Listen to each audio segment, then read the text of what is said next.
Assalamualaikum warahmatullahi wabarakatuh. Halo semuanya, perkenalkan nama saya Uswatun Hasanah.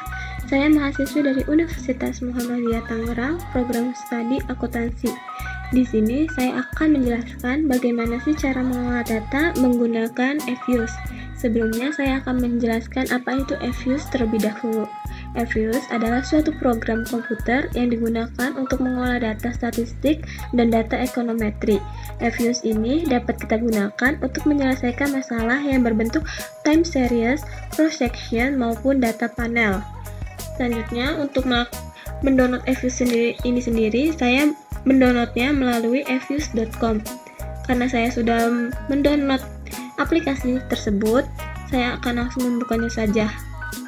Setelah itu, sebelum memulai suatu pengolahan data, kalian harus pastikan kalian memiliki data yang ingin kalian olah. Di sini saya mempunyai data size, data ROA, data DAR, data NPF, serta data sukuk dan data ISR. Lalu kita akan kembali lagi ke aplikasi Fuse. Langkah awal yaitu membuat file kerja. Yang pertama, kita buka terlebih dahulu dengan cara create a new file, work file di sini. Lalu data ininya kita ubah menjadi balance panel. Ininya tetap kita buat annual. Lalu dimulai dari tahun 2012 sampai 2016. Ininya number of cross sectionnya kita buat menjadi 9, serta work file name-nya kita akan menggunakan nama data panel. Lalu pilih OK, maka akan muncul tampilan seperti berikut ini.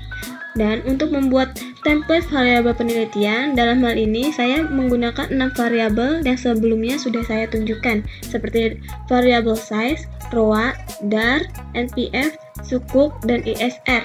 Cara membuatnya adalah di sini kita pilih klik object. Di sini kita pilih klik object, new object. Ini kita pilih yang series. Nah, ini kita ubah namanya menjadi size karena data yang akan kita olah pertama adalah data size. Lalu kita klik seperti ini, maka akan munculkan data seperti ini. Untuk memasukkan datanya, kalian dapat copy paste dari data yang sebelumnya kalian punya. Di sini saya akan copy paste terlebih dahulu.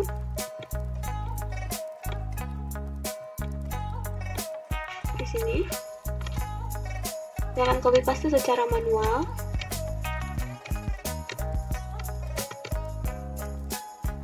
Kembali ke program Fuse-nya, lalu akan kita paste di sini. Oke, maka akan muncul tampilan seperti ini. Nah, setelah seperti ini, lakukan langkah seterusnya dengan cara yang sama untuk variabel-variabel yang lain. Setelah kalian memasukkan data-datanya seperti langkah sebelumnya, sekarang kita akan langsung menganalisis statistik deskriptifnya. Di sini, saya mendeskripsikan analisis data dalam perhitungan statistik melalui nilai mean, median, maksimum, minimum, standard deviation, skewness, kurtosis, dan Jar-Kubera. Untuk melakukan analisis statistik deskriptif, langkah yang harus dilakukan pertama, kita pilih menu. Di sini kita pilih menu quick, kita pilih group check statistik, lalu pilih yang deskriptif statistik.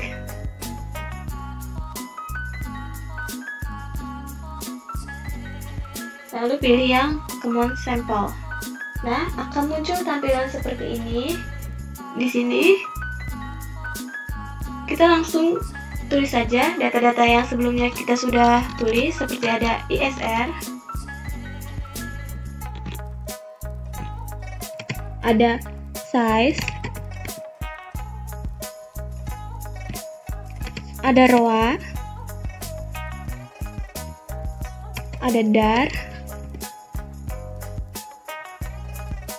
ada NPF, serta ada suku. Nah, di sini kita ada 6 data ya. lalu klik tombol OK. Maka akan menghasilkan output sebagai berikut. Kita perbesar dahulu untuk lebih jelasnya. Nah, akan menghasilkan data seperti ini. Kita perkecil kembali.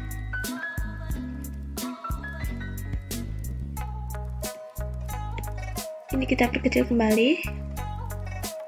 Di sini saya ingin menjelaskan dahulu apa itu min. Min adalah rata-rata data yang diperoleh dengan menjumlahkan seluruh data dan membaginya dengan caca data. Untuk median sendiri ini adalah nilai tengah atau rata-rata dua nilai tengah bila datanya genap. Bila datanya diturunkan dari yang terkecil hingga data yang paling terbesar. Untuk maksimum sendiri adalah nilai paling besar yang ada pada data. Sedangkan untuk minimum adalah kebalikannya, nilai paling kecil dari data. Untuk standard definition ini adalah ukuran diskresi atau penyebaran data. Untuk skewness ini adalah ukuran asimetri distribusi data di sekitar min. Untuk kurtosis ini mengukur ketinggian suatu distribusi data. Untuk Jarque-Bera ini di sini ini adalah uji statistik untuk mengetahui apakah data berdistribusi normal. Selanjutnya untuk probability ini ada menunjukkan kemungkinan nilai Jarque-Bera melebihi atau dalam nilai absolut nilai observasi di bawah hipotesis 0. Lalu langkah selanjutnya adalah kita akan melakukan estimasi model regresi data panel. Pertama adalah, ini kita tutup terlebih dahulu ya. Pertama adalah kita klik tombol quick.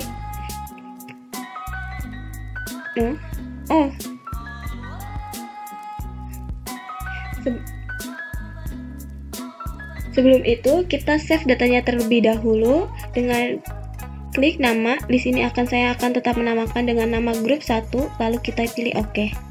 Dan setelah dinamakan ini kita close terlebih dahulu. Setelah itu kita akan melakukan estimasi model regresi data panel dengan cara klik quick. Di sini kita pilih menu quick. Lalu kita pilih yang estimate equation yang paling bawah ini. Maka akan muncul tampilan seperti ini. Sama seperti sebelumnya, kita akan menuliskan data-data yang tadi sudah saya miliki seperti ISR. Terus ada size. Ada ROA. Ada DAR. Ada NPF, serta ada sukuk. Nah, ini kita tetap seperti ini, dan sampelnya seperti ini juga. Lalu, kita beralih ke tombol panel option. Di sini, cross sectionnya kita ubah menjadi none. Kita tetap ubah menjadi none, lalu klik tombol OK. Maka akan dihasilkan tampilan seperti ini. Ini adalah hasil bentuk dari Common Effect Model. Kita perbesar terlebih dahulu. Nah, di sini ada seperti ini. Dan ini kita perkecil kembali. Lalu kita save kembali. Di sini klik tombol name. Saya akan tetap menggunakan EQ01, lalu kita pilih OK. Selanjutnya, kita akan mengubah menjadi Fixed Effect Model, sama seperti langkah sebelumnya, kita pilih Estimate. Di sini kita pilih Estimate. Ini sudah seperti ini, kita langsung masuk ke dalam panel option. Di cross sectionnya, kita pilih menjadi Fix, karena tadi kita akan mengubahnya menjadi Fixed Effect Model. Lalu pilih ini ya, biarkan seperti ini saja seperti sebelumnya, lalu kita pilih OK. Maka akan muncul tampilan seperti di bawah ini. Nih, mari kita perbesar terlebih dahulu. Nah, biar lebih jelasnya seperti ini.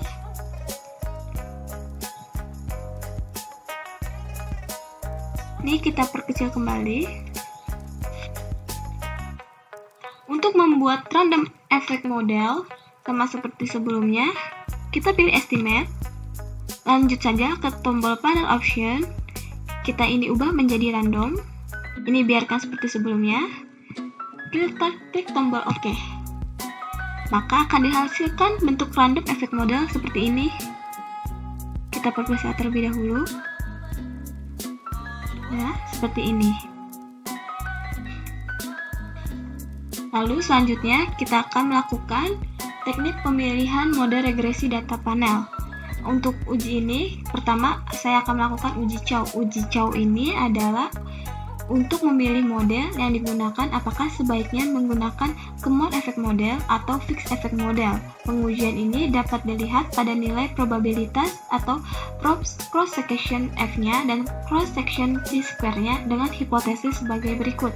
Jika H0, model mengikuti common effect model jika probabilitas cross section F dan cross section T-square lebih dari alpha 0,05, sedangkan untuk HA-nya, model mengikuti fixed effect model jika probabilitas cross section F dan cross section T-square kurang dari alpha 0,05. Berikut ini saya akan melakukan proses uji chow dengan menggunakan program Fuse. Pertama ini kita tutup terlebih dahulu.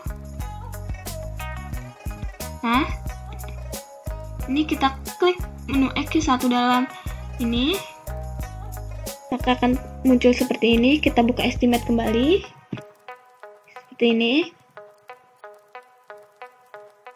Pastikan ya dalam panel optionnya dipilih dalam model fix seperti ini. Sudah seperti ini, kita klik OK terlebih dahulu, lalu kita klik view.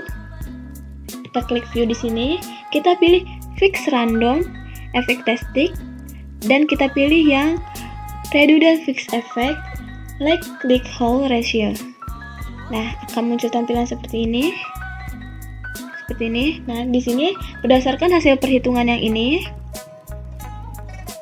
bahwa nilai probabilitas cross section F dan cross section T-square lebih dari alpha 0,05, maka dapat disimpulkan bahwa common effect model lebih layak digunakan dibandingkan fixed effect model.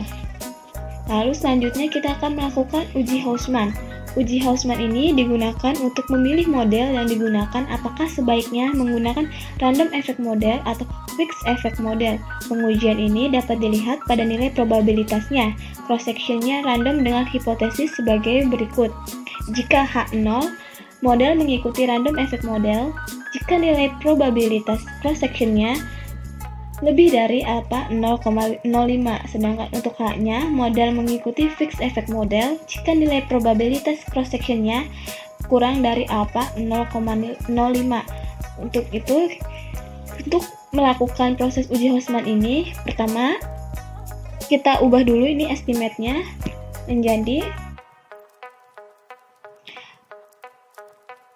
random, karena sebelumnya kita akan melakukan uji Hausman secara random. Ini tadi sebelumnya fix, kita ubah menjadi random.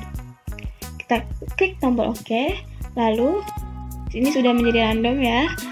Kita klik view, kita pilih seperti tadi fix random effect testing. Akan tetapi kita di sini akan menggunakan yang Hausman text, yang correlate random effect yang Hausman text.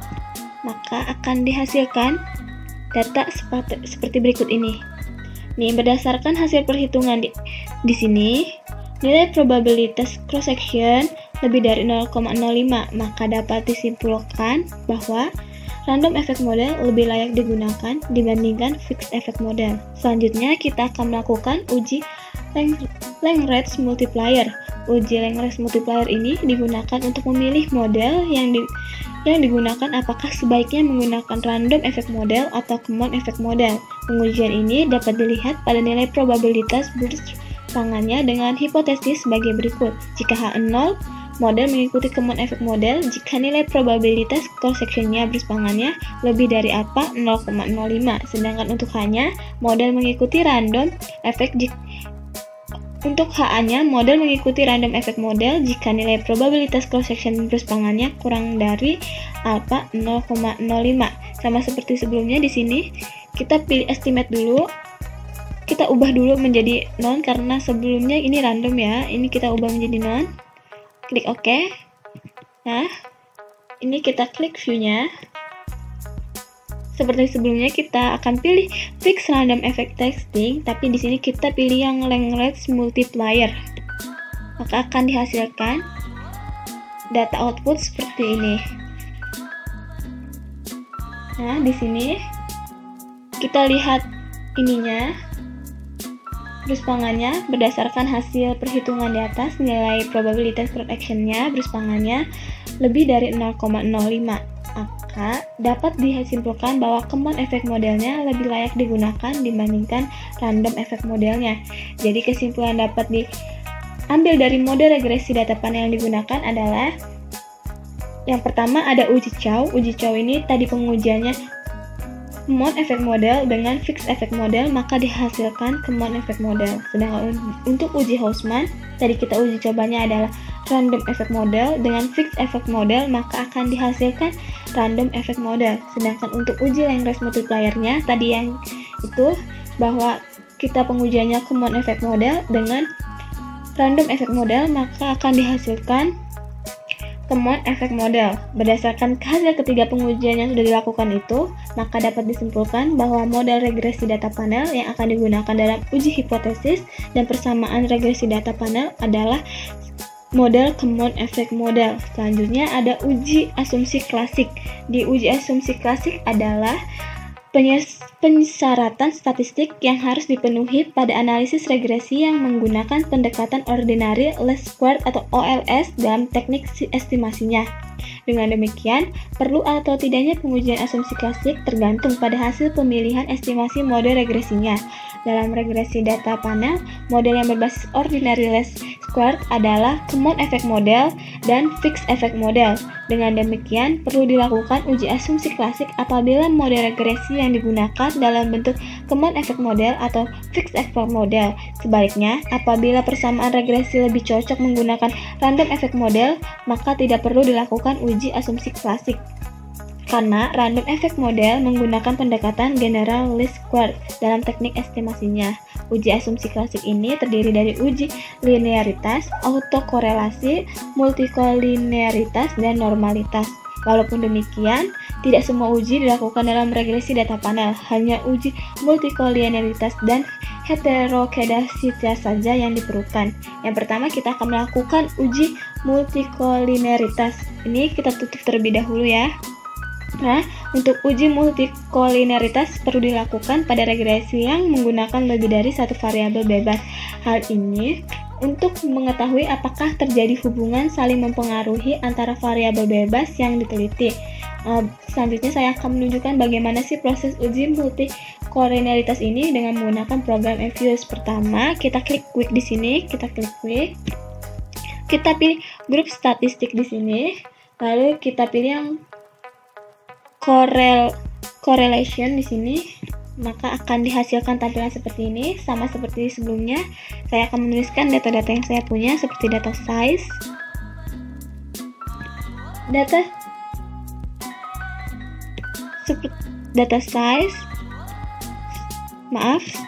ISR, data size, data ROA, DAR, NPF, serta data suku.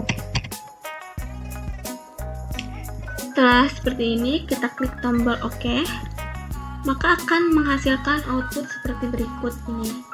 Kita perbesar terlebih dahulu agar terlihat jelas.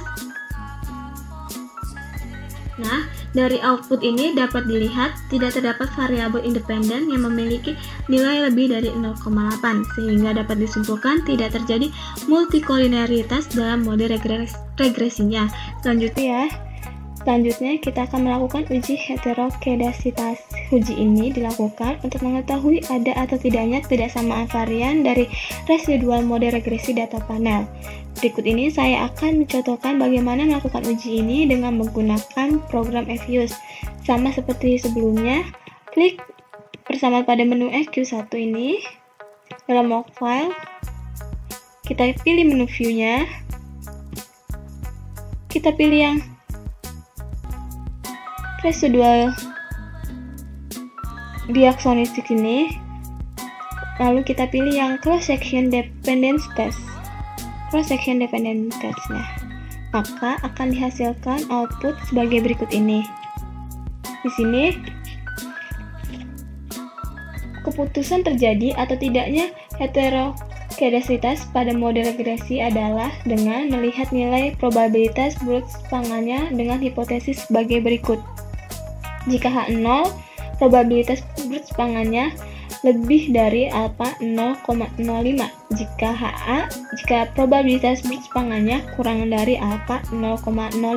Nah, di sini bersepangannya dapat kita lihat lebih besar tingkat 0,05, maka H0 diterima, yang artinya tidak terjadi heterokedasitas. Apabila nilai probabilitasnya bersepangannya lebih kecil dari tingkat 0,05, maka HA diterima, yang artinya terjadi heterokedasitasnya. Dari output ini dapat dilihat juga nilai probabilitas bersepangannya lebih sebesar 0,1695, yang maka dapat disimpulkan bahwa model regresi data panel tidaklah terjadi heterokedasitas. Selanjutnya kita akan melakukan uji kelayakan model atau uji F. Uji F ini menjelaskan apakah semua variabel bebas yang dimasukkan ke dalam model secara bersama-sama mempunyai pengaruh terhadap variabel terikat, atau dengan kata lain, model fit atau tidak. Apabila uji F tidak berpengaruh, maka penelitian tidak layak untuk dilanjutkan, karena model penelitian tidak mampu menjelaskan adanya hubungan antara variabel independen dengan dependen. Bisa juga hal ini terjadi karena adanya hubungan antar variabel independen sehingga menyebabkan model peneliti menjadi tidak fit. Hipotesis dalam uji F ini yang pertama ada berdasarkan perbandingan F statistik dengan F tabel.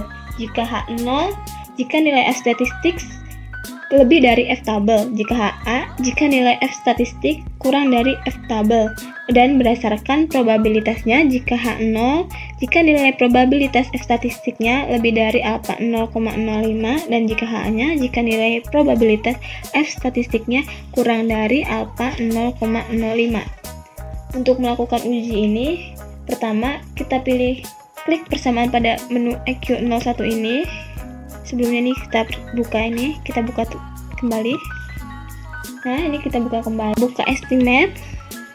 Kita pilih panel optionnya. Ini kita pilih yang non ya. Nah, kita pilih yang non, maka akan dihasilkan data seperti ini. Dapat dilihat pada output ini menunjukkan bahwa F statistiknya sebesar 7,562400.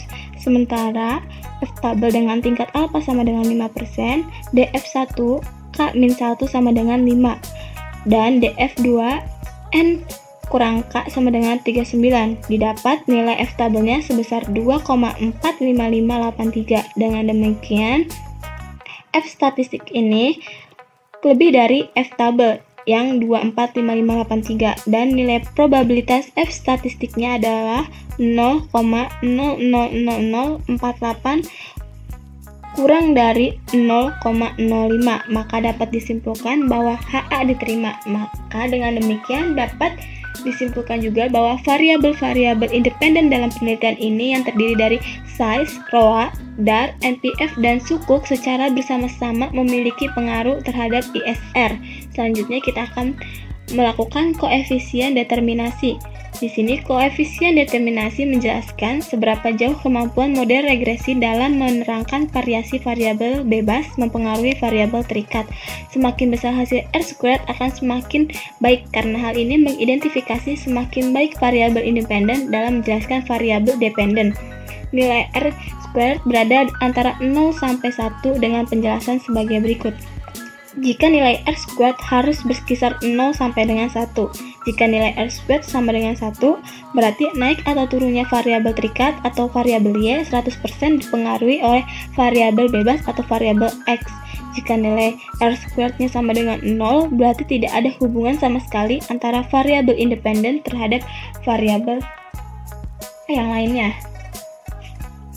Selanjutnya, dapat dilihat output di sini bahwa proses adjust R² koefisien determinasinya menunjukkan nilai sebesar 0,427173, yang artinya bahwa variasi perubahan Naik turunnya ISR dapat dijelaskan oleh size, ROA, DAR, NPF, dan sukuk sebesar 42,7%, sementara sisanya yaitu sebesar 57,3% dijelaskan oleh variabel-variabel lain yang tidak diteliti dalam penelitian ini. Selanjutnya kita akan melanjutkan ke uji T. Uji T ini menjelaskan signifikan pengaruh variabel bebas secara parsial terhadap variabel terikat.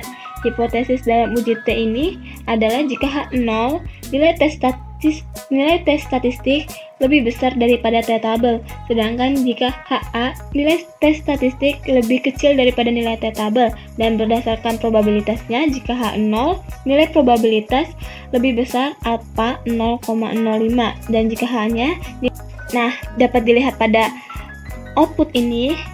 Di sini ada size, ROA, DAR, NPF, serta sukuk. Saya akan menjelaskannya.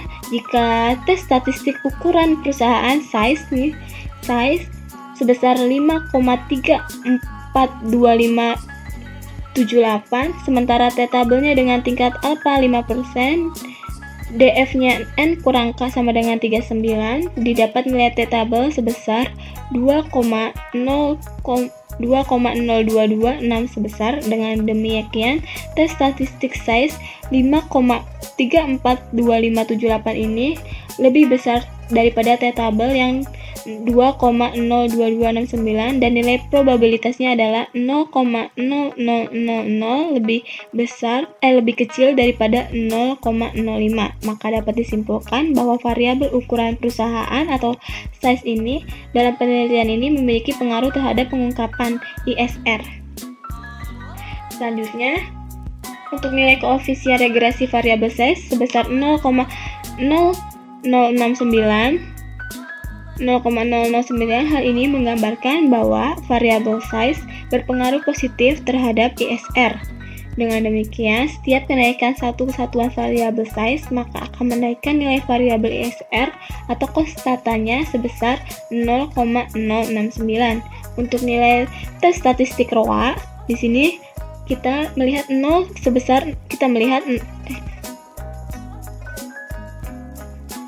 Untuk nilai statistik di sini ROA dapat kita lihat sebesar 0,898099,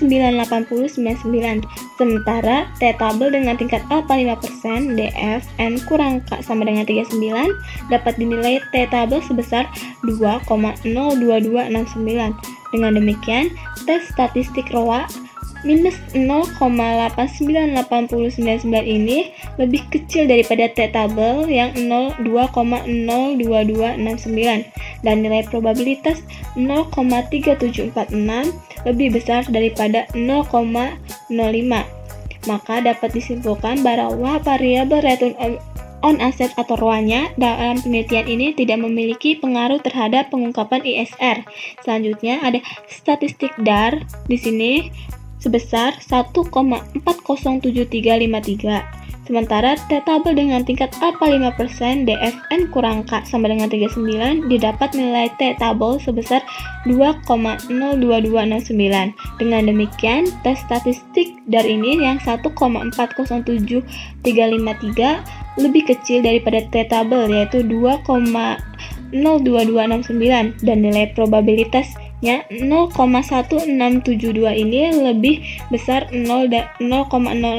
Maka dapat disimpulkan bahwa variabel debt to asset ratio atau DAR dalam penelitian ini tidak memiliki pengaruh terhadap pengungkapan ISR. Selanjutnya kita akan melihat tes statistik dari NPF.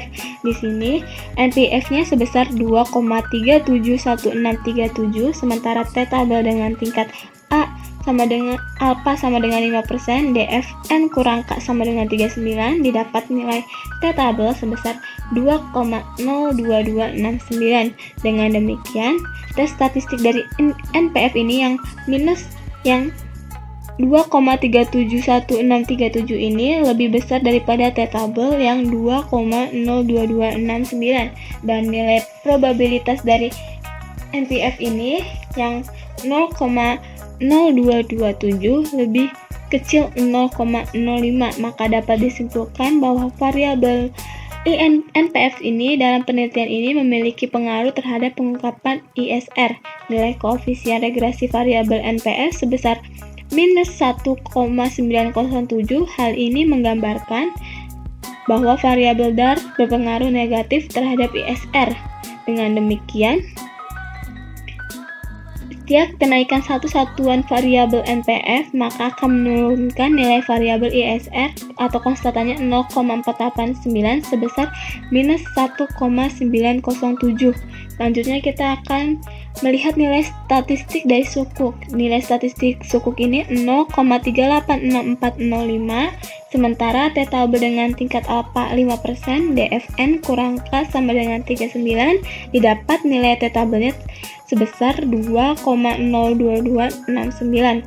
Dengan demikian, tes statistik sukuk ini yang 0,386405 lebih kecil daripada T tabel yang 2,02269, dan nilai probabilitasnya 0,7013 ini lebih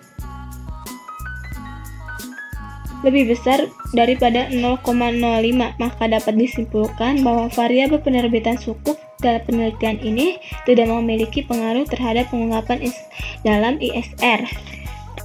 Nah, untuk penjelasan datanya sudah saya jelaskan semua.